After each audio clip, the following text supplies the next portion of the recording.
Padmasana as you're demonstrating, and talk about just the different variations that we can do, and kind of the idea of switching your dominant leg, and remembering to alternate, and then also how you can use pillows to find your comfortable position, because Ines is a great practitioner, been doing yoga for many years.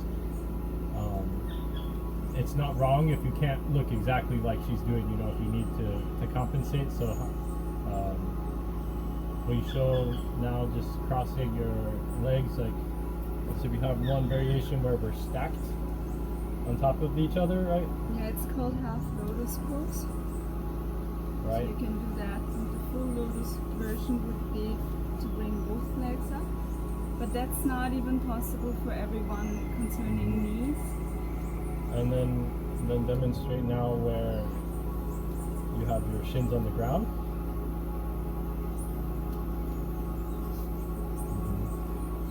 So it's called Sukhasana, easy posture.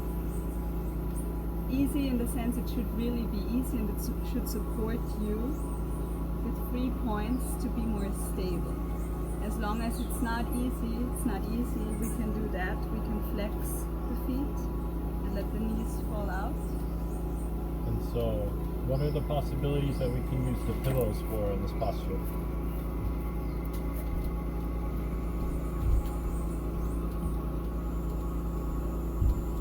You can see that you're sitting on it now. But for me, it's more like the opposite. Like I want it under my ankles, or you can do. Yeah, you can support your knees. Side. Yeah. Definitely. So the point of this pose is to be able to sit for 30 minutes, 1 hour, 2 hours,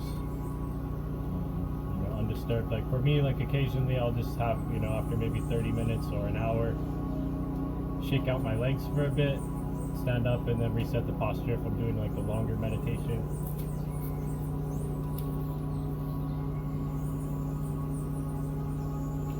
Alright, and now just another seated posture. We're gonna do Vajrasana, or rock pose, kind of the seated on the knees.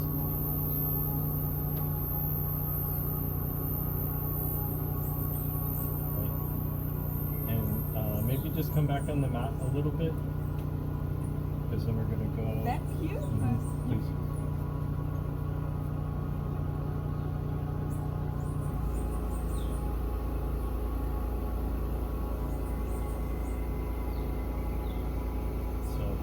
So for some people that's completely impossible because of the ankles. For me at some point it was when I was recovering. So you can then use a pillow back there as well to make it easier, or even better than a pillow would be a rolled mat or something that's only supporting you in this area actually. Yeah. Because not everyone has these flexible ankles. That's the point of it. You can even, that's a really good exercise actually for the mind, you can also sit on your toes. So like this, in some postures, when we do Kapalabhati for example, if it's possible for you, because the mind will want to go out of it because it's so uncomfortable. But it's really good to train the mind. This one. Right. Yeah, for me I noticed just a difference, kind of with my knees and shins and feet are close together touching, or versus having maybe 3 or 4 inches of space. Just depending on kind of where the pain is or something for that day.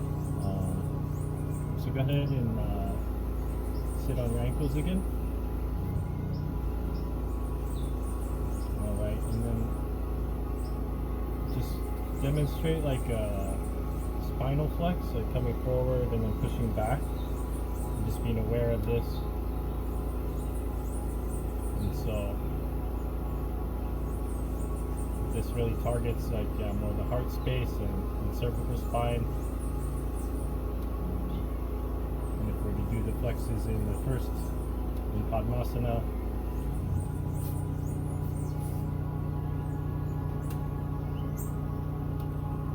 more sacral targeted. So thank you, and always breathing as we come forward, exhaling back. You can return to the thank you. And now from here, I want you to go ahead and place your hands in front of you, beginning to move into tabletop position.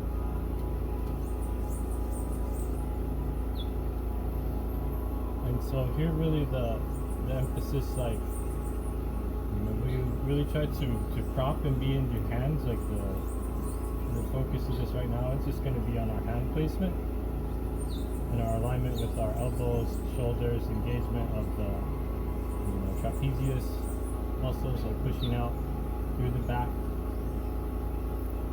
Good. Yep, exactly. Nice demonstration. And so, like, when we push, you know, there's the places of contact on our hand. Maybe lift your hand up and point, so we have like our towards the camera. And then with your left hand, point at the points of contact with your right hand. So like here, here, here. And so, you know, the main pad of our hand, like where the fingers meet the palm, is like, you know, gonna hold the bulk of the weight. But we want to use pressing down with our fingers to keep the wrist from collapsing. So in yogic terms, we call this pada bandha, which means pada is just Sanskrit for hand, and bandha is a lock actually, like we practice other locks in the body. So here we lock ourselves energetically to the earth. So, and many people struggle with wrist pain when they do things for prolonged times, and therefore it's important that you're not collapsing into the wrists, but you're being aware about your placement physically and energetically on the earth. That's why you can even try to only use the fingers for a little while, and then you place down the entire hands, and then you can also make sure to keep the pressure spread all over, not just down there. Many people only put pressure there and are completely unaware where the fingers go, anything like that. So yeah, that's important to take care of the wrists. Right, and we go back into the tabletop position with good hands. All right, and so now go forward to where your shoulders are more by your, and like even a little more exaggerated. And so this is like, you know, exaggerated version of what we want to avoid, because now come back to a nice aligned, like when the joints are perfectly aligned, we have the structural integrity of, you know, just built into nature that ultimately leads you doing the least amount of work or getting the most, you know, purchase for what you're doing. So like when we deviate from this aligned angle, instead of using our bones, we put the strain onto our joints, and then the ligaments and the muscles need to actually start to act like a bone. And so alignment is super critical. For wrist warm-ups, actually, what's really nice is you can go forward to warm up the wrists. You can do that.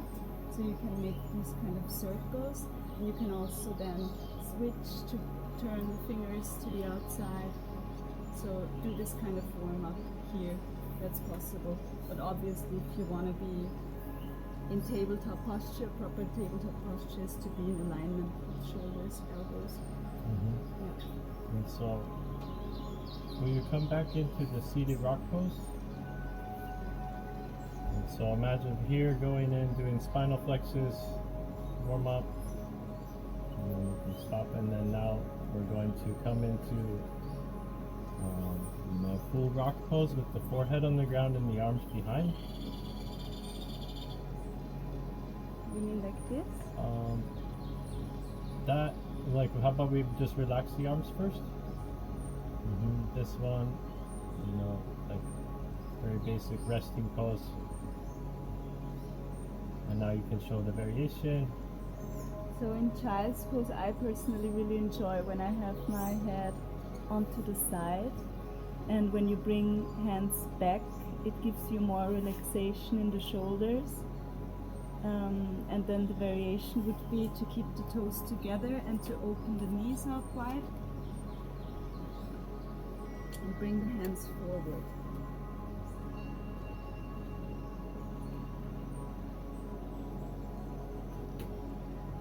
And then obviously if you decide to turn the head to one side, then after a while you turn it towards the other side to release the neck. Pressure. There are many variations. Another variation would be to use 2 blocks. For example, if you want to open the shoulders more, we don't have blocks, do we?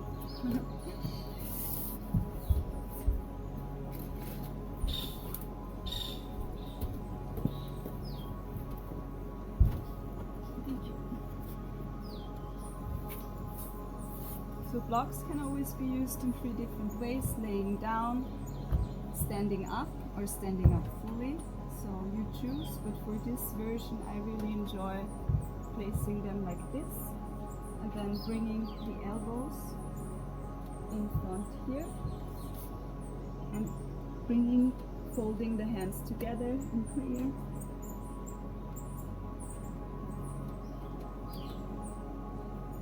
And just resting here.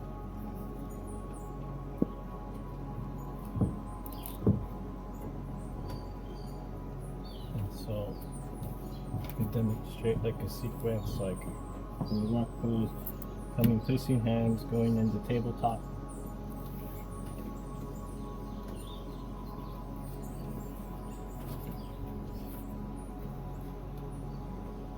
One thing I would like to add is that the most important part in yoga is always the breath.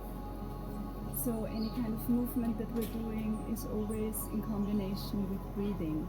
So once we come up, for example, we slowly breathe in as we come up, and breathe out as we find the posture. For example, here in tabletop. What else did you want to demonstrate? Breathing was the first thing on the list, but I just skipped it because I assumed that he already knows it. And just kind of, like a couple of reminders, but thank you for. It's always good to remember to come back to it. So, really the hand placement, and so there's like the counter mechanisms that we have, like our extensors versus our flexors, and trying to create stability by engaging them both equally, right? And so our seated posture is the most fundamental, and then we come into standing postures. And so we'll come up and do Tadasana, with the arms to the side. And so here we have a slight bend in the knees, and then trying to view the points of contact on the bottom of our foot, which is basically a triangle, and having the weight evenly distributed amongst the tripod. You can kind of like move around and see where your center of balance is leaning forward versus behind. Another variation to have our toes lifted,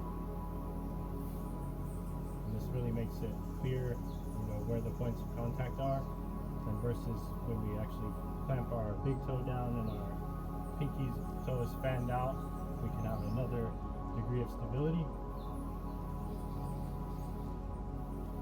And so, always with our posture, so from the feet, we have awareness of our toes, conscious engagement, equally distributing the weight, coming up to our slightly bent knees, which are equally aligned, coming up to our hips that are aligned, and now from our, the pelvis position is probably the most critical foundational part of anything, because it's what moves and articulates the spine. And so typically for a standing posture, we're going to always have a slight tuck in the hips, and keeping our knees bent. A lot of times like people will just want to stand and lock the knees and just have straight knees and have their spine tucked out backwards like a normal standing pose, and this really inhibits the mobility of the spine, especially in the upper parts. So when we return, nice knees bent, spine tucked, like even, practicing it a more extreme, say like horse stance from karate is where we have our feet wider and we're squatted down a bit. Really having this like, slight pelvic tuck.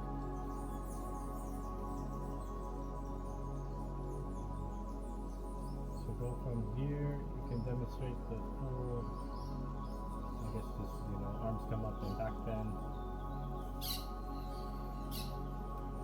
Back bend's nice, we really want to be strong in the base when we do this and not just kind of flop back.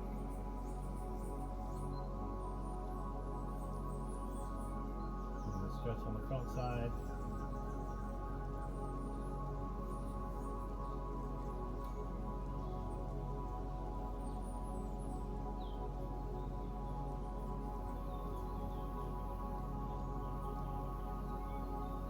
Last one will be the Zen swing. Just standing and twisting.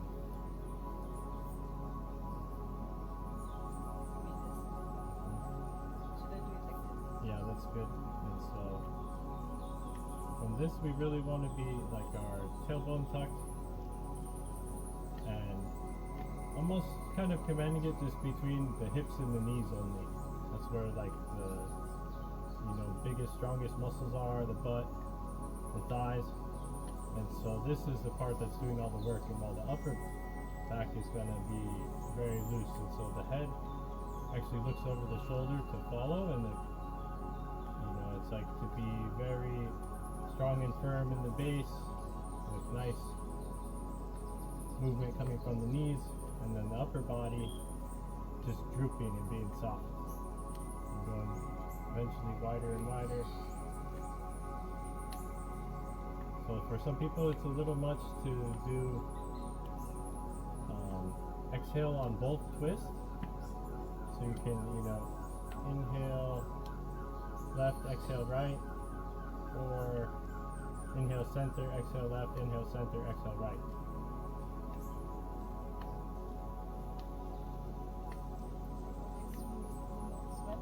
Through the nose, for sure.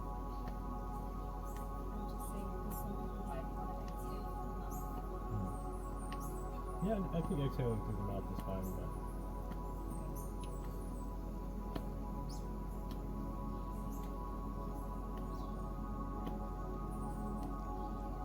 so go ahead and wrap your do like a fist tap on the kidneys. Looking over the shoulder. Really like letting the momentum of the arm actually hit you.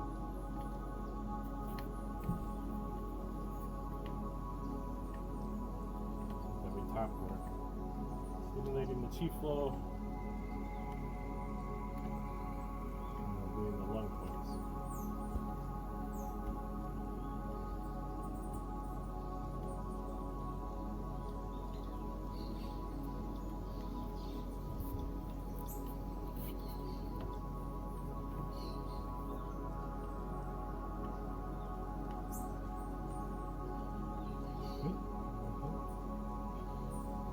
So good, you don't want to stop. Right. And then turn to the side and do the standing cat cow. And so this one we'll kind of like put our hands to our shoulders down.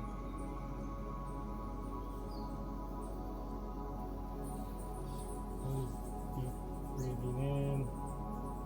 Beautiful. So like the most useful thing we can develop is the mobility of our spine. The juice flow, it really depends on how much energy can go to all of our organs, our digestion. That's good, so we have the standing forward and back flex, and then the rotational flex. And so these are the easiest things we could do. You can also do that same exercise while seated in a chair.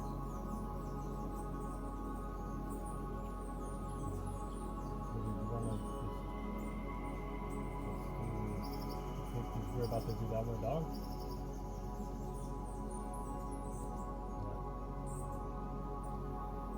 So kind of everything up to this point has just been really warm up stuff.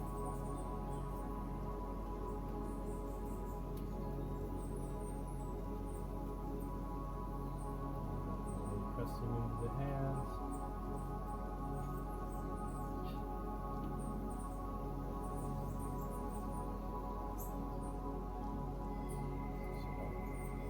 The model here has extraordinary flexibility. Like I certainly can't get my heels down so well. So the most important part is that we're actually lifting from the tailbone and beginning the curve and beginning the movement there. The lengthening of the spine is beginning really at the tailbone, engaging that. So that in order to maintain that comfort, you can bend your knees to a certain level. And just slowly begin to press the heels down. Next thing that we're making sure that we're really pushing out, engaging our shoulders, keeping our fingertips grasping the earth as we have, and pulling ourselves like to lengthen, through the palms.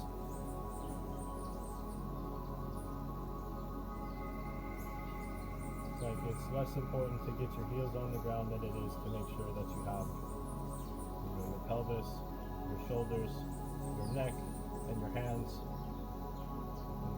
in proper engagement or relaxation.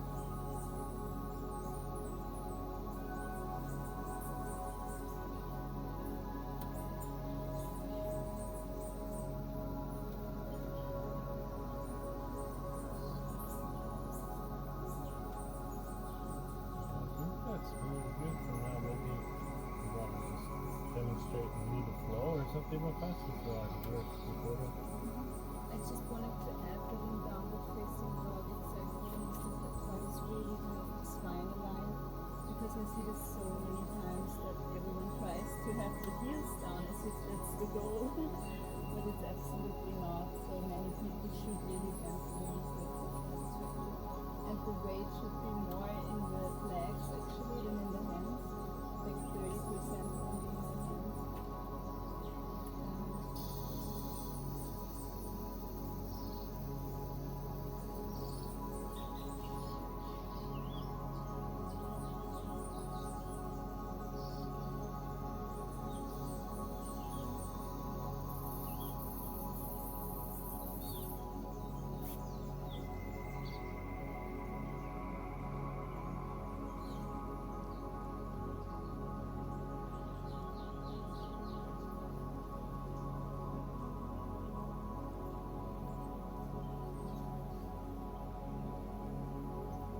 pose because there's nothing to do.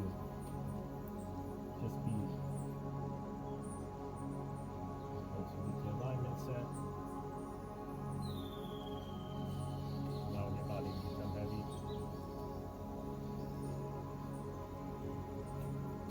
Doorway to our yoga nidra practice.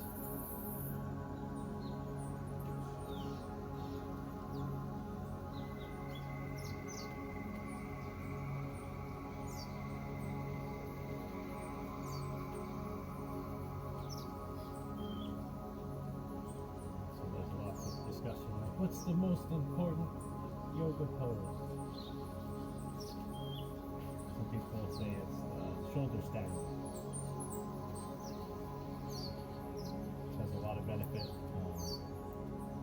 I think sitting, standing, and lying are the ones that we use the most in our life. So, and kind of all the other postures, use things that we develop in those more previous stages. So I think developing those, with a high level of focus is something that impacts all of our postures and all of our practices overall. With the ability to rest, without disturbance, like that's where the majority of the healing happens. And just to recognize our alignment, like a lot of times when we move quickly into more advanced techniques, we overlook little details, and then in order to compensate we just use extra force or extra stress. And so by going back to these really basic postures, we're able to carry that full level of presence that we have when it's easy into our advanced poses by building it up layer by layer.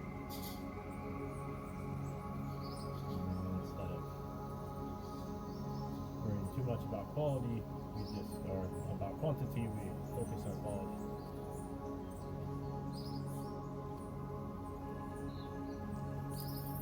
So placing our hands, placing our sit bones, placing our feet, places of contact, being in good relationship with that, just having a lot of presence. How often do we spend a yoga class just observing our hand placement? It's often just like, all right, get in, do a breath, and then we're doing vinyasa. Which is great for sure, but we just don't want to overlook our fundamentals. They're really the way to unlocking the most benefit from the practices that we have.